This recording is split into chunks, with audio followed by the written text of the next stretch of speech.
Assalamualaikum warahmatullahi wabarakatuh. Oke, baik teman-teman, di sini saya akan mempresentasikan hasil kerja saya, yaitu tentang tunagrahita. Tugas ini disusun untuk memenuhi tugas saya selama mengikuti kampus mengajar, yaitu di mata kuliah ABK yang diampu oleh Bapak Faiz Nurmianto MPD.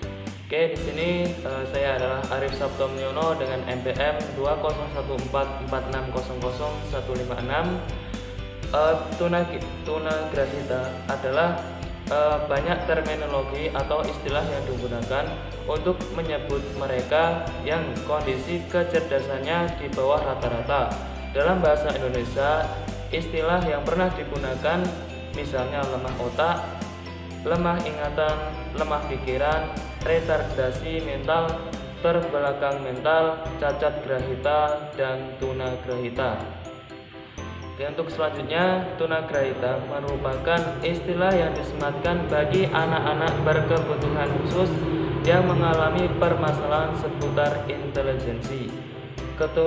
Ketunagrahitan mengacu pada fungsi intelektual umum yang secara nyata atau signifikan berada di bawah rata-rata atau normal, bersamaan dengan kekurangan dalam tingkah laku, penyesuaian diri, dan semua ini berlangsung atau termanifestasi pada masa perkembangannya.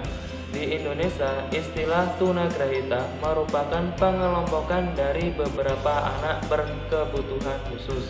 Namun, dalam bidang pendidikan, mereka memiliki hambatan yang sama dikarenakan permasalahan intelijensi. Oke, untuk selanjutnya kita akan bahas ciri-ciri tunagrahita.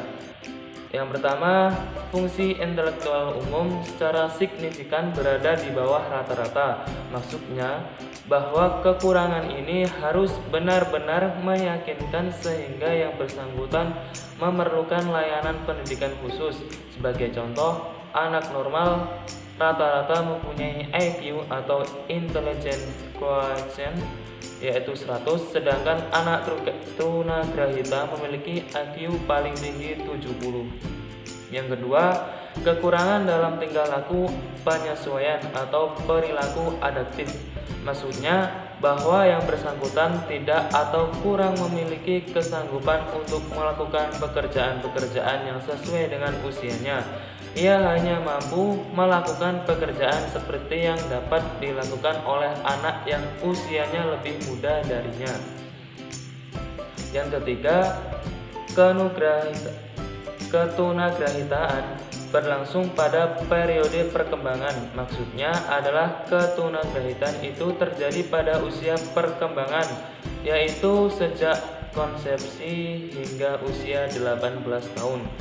Berdasarkan uraian di atas, jelaslah bahwa untuk dikategorikan sebagai penyandang tunagrahita, seseorang harus memiliki ketiga ciri-ciri tersebut. Apabila seseorang hanya memiliki salah satu dari ciri-ciri tersebut, maka yang bersangkutan belum dapat dikategorikan sebagai penyandang tunagrahita. Oke, untuk yang selanjutnya yaitu klasifikasi anak tunagrahita. Roan 1979 mengklasifikasikan sebagai berikut: retardasi mental taraf perbatasan atau IQ 68 sampai 85, retardasi mental ringan IQ 52 sampai 57, retardasi mental sedang IQ 36 sampai 51, retardasi mental berat IQ 20 sampai 35. Retardasi mental sangat berat yaitu IQ kurang dari 20 dan retardasi mental tak tergolongkan. Klasifikasi untuk keperluan pembelajaran. 1. Taraf perbatasan atau lamban belajar atau the borderline or the slow learner IQ 70 sampai 85. Yang kedua, tunagrahita mampu didik atau educational mental retarded atau EQ 50 sampai 70 atau 75. 3. Tunagrahita mampu dilatih trainable mentally atau EQ 30 atau 35 sampai 50 atau 55. Tunagrahita mampu rawat vertebrate atau EQ 10 di bawah 25 atau 30. Yang selanjutnya yaitu tipe-tipe klinis, yaitu yang pertama Down syndrome. Anak tunagrahita jenis ini disebut demikian karena memiliki raut muka menyerupai orang Mongol dengan mata sipit dan miring, lidah tebal, suka menjulur keluar, telinga kecil, kulit kasar, susunan gigi kurang baik. Yang kedua, kretin atau jebol. Anak ini memperlihatkan ciri-ciri seperti badan gemuk dan pendek, kaki dan tangan pendek dan bengkok, kulit kering, tebal dan keriput, rambut kering, lidah dan bibir, kelopak mata, telapak tangan dan kaki tebal, pertumbuhan gigi terlambat. Yang ketiga, hidrosefal. Anak ini memiliki ciri-ciri kepala besar, raut muka kecil, pandangan dan pendengaran tidak sempurna, mata kadang-kadang juling. Yang keempat, mikrosefal atau anak ini memiliki ukuran kepala yang kecil. Yang kelima, makrosefal, memiliki ukuran kepala yang besar dari ukuran normal. Yang selanjutnya yaitu faktor penyebab. Yang pertama ada faktor keturunan. Faktor keturunan sendiri itu ada dua hal, yaitu kelainan kromosom dan kelainan gen. Yang kedua, gangguan metabolisme dan gizi. Kelainan yang disebabkan oleh kegagalan metabolisme dan gizi antara lain peniklotonuria atau akibat gangguan metabolisme asam amino, gargoilis atau kerusakan metabolisme sakarit yang menjadi tempat penyimpanan asam mukopolisaccharid dalam hati, limpa kecil dan otak. Kreatinis atau keadaan hipohidrosis kronik yang terjadi selama masa janin atau saat dilahirkan.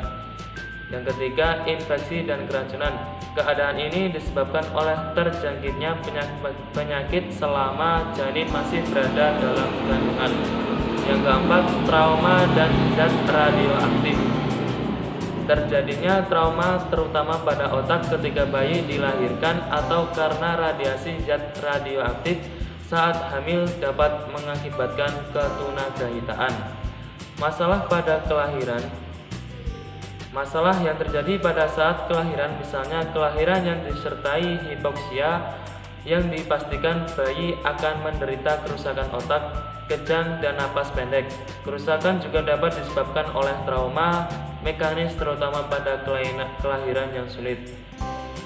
Oke, yang selanjutnya yaitu cara pencegahan, penyuluhan genetik, diagnostik prenatal, imunisasi, tes darah, tindakan operasi, sanitasi lingkungan, pemeliharaan kesehatan terutama pada ibu hamil, intervensi dini, meningkatkan taraf hidup masyarakat melalui peningkatan sosial ekonomi, penyuluhan kepada masyarakat mengenai pendidikan dini. Yang selanjutnya yaitu karakteristik anak tunagrahita. Yang pertama itu ada karakteristik umum, yaitu akademik. Kapasitas belajar anak tunagrahita sangat terbatas. Mereka lebih banyak belajar dengan membiau atau rote learning daripada dengan pengertian. Yang kedua, sosial atau emotion.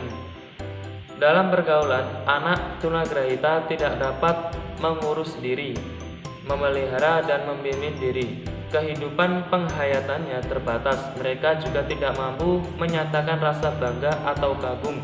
Mereka mempunyai kepribadian yang kurang dinamis, mudah goyah, kurang menawan, dan tidak berpandangan luas. Yang ketiga itu ada fisik dan kesehatan, baik struktur maupun fungsi tubuh pada umumnya anak tunagrahita kurang dari anak normal. Yang selanjutnya ada karakteristik khusus. Yang pertama, karakteristik tunagrahita ringan. Meskipun tidak dapat menyamai anak normal yang seusia dengannya, mereka masih dapat belajar membaca, menulis, dan berhitung sederhana. Yang selanjutnya, karakteristik tunagrahita sedang. Anak tunagrahita sedang hampir tidak bisa mempelajari pelajaran-pelajaran akademik. Perkembangan bahasanya lebih terbatas daripada anak tunagrahita ringan. Yang ketiga, karakteristik tunagrahita berat dan sangat berat. Anak tunagrahita berat dan sangat berat sepanjang hidupnya akan selalu bergantung pada pertolongan dan bantuan orang lain. Mereka tidak dapat memelihara diri sendiri, bahkan itu contohnya seperti makan, berpakaian, WC dan sebagainya. Selanjutnya, kebutuhan pendidikan dan jenis layanan bagi anak. Anak tunagrahita memiliki kebutuhan pendidikan yang patut dipenuhi. Kebutuhan itu harus dipenuhi mengingat keadaan anak tunagrahita sebagai makhluk yang dapat dididik dan dapat mendidik dalam hal tertentu bagi anak yang ringan kelainannya. Tempat pendidikan anak tunagrahita ialah di tempat khusus terutama bagi anak tunagrahita yang kelainannya sangat sedang dan berat.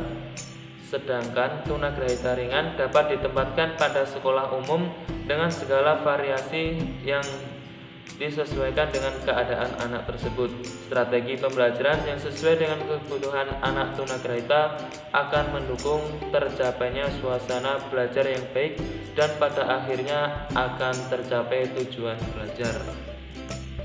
Baik, mungkin itu saja dari saya. Mungkin ada salah dan banyak tutur kata saya. Dari awal sampai akhir saya mohon maaf yang sebesar-besarnya.